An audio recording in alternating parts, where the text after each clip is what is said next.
mean, within ourselves, we always use like jokes and laughs, you know, to mask our pain, and this is a part of our survival mechanism in Iran, right? And here maybe it shows it differently, I don't know, but I also saw it in Lebanese friends and in other nations who went through similar things.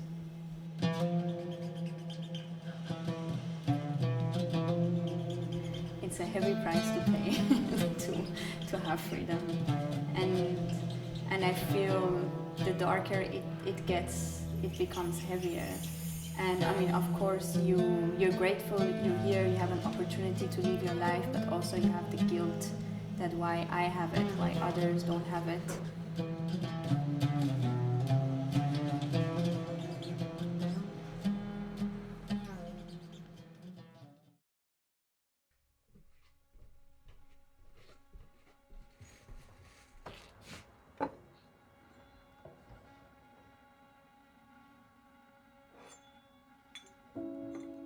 My work is a reflection of my inner experience and how I perceive the world through that inner experience.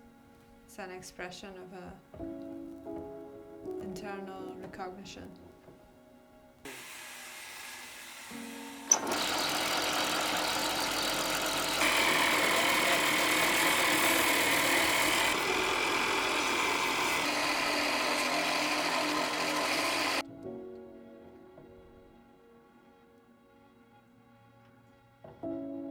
Felt that there was a life that I was very hopeful for, and that I was building it with lots of enthusiasm.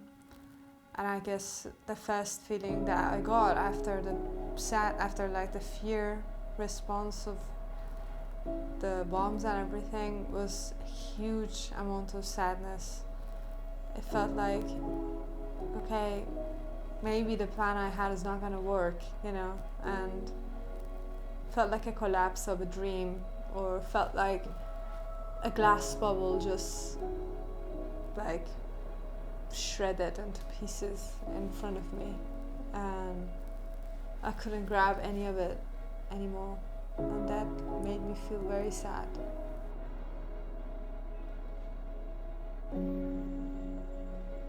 But at some point towards the end of it, I forced myself to come to a studio because that was the only place I felt like I need to release and put it all out.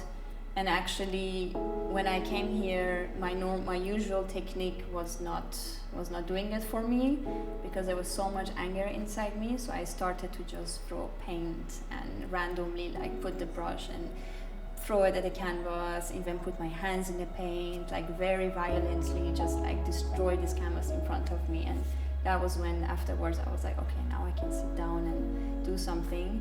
And nothing that I did was a purpose of being shown or exhibited or being, you know, it was all like, let's say like your private diary, you know, you just like throwing it all out. So that was that, yeah. What does this exhibition mean to you? I think that its name is as clear as it is Dard Delon, the pain, the sorrow of the heart. You know, to get together. For me, I think it's going to be very therapeutic to get to. I miss that. We here we don't have that. In Iran, I remember it's so easy every night, every other night, every weekend. Everybody gets together. They listen to music. You dance. You laugh. You know, you make jokes. You have fun, and this is super like healing and therapeutic. Here we don't have it. Most of the time you're isolated in your own world.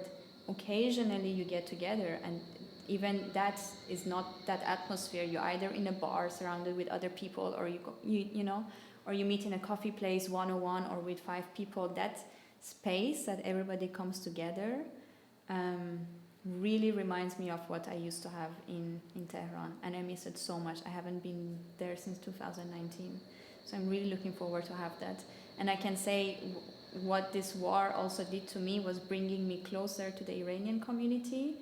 And I noticed that with other people as well, we have more get-togethers, and we plan more things with each other, even people that you know but you see once in a while. And this has been nice, yeah.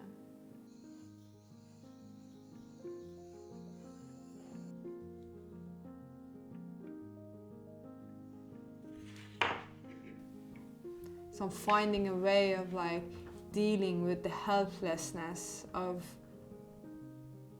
being in such situation where you have very little control over the external factor that are affecting your life.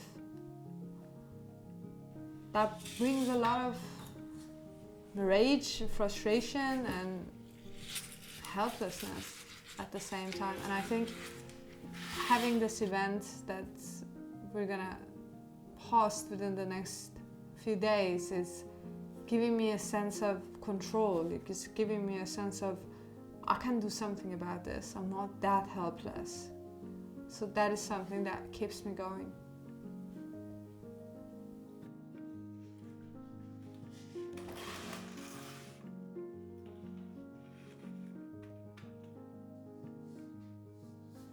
For me, in general, the process of creating is a process of also,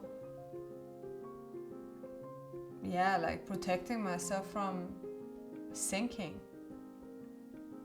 Because if I'm not working, if I'm not creating, then I may as well be depressed, or I may as well, like go really down into each one of those feelings. I prefer to transfer it to something.